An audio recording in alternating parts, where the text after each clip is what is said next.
Maker's Mark bourbon. But first, we're going to do an absinthe wash. Add 2 ice cubes.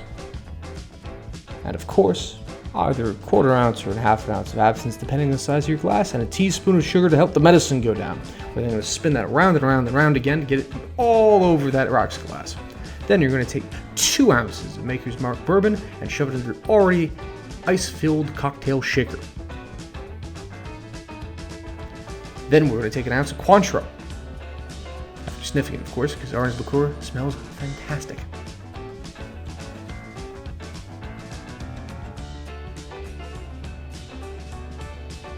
We're then going to take that absinthe mix and put it back in the shaker, but don't tell anyone from New Orleans. They get really mad. Now we're going to add half a shot of water. It helps with the dilution of the drink to keep it from being overtly spirits heavy.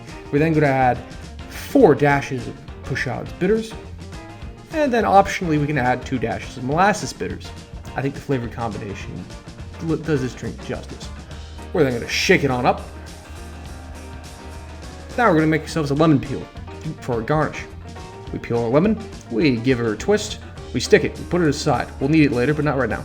We need our fog hat cocktail smoker. Come on, give it something to smoke already. And there we are. Now we're letting it on fire!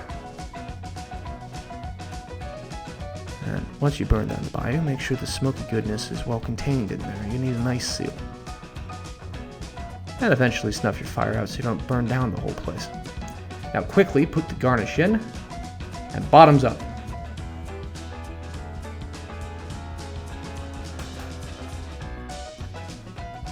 It sure hits the spot.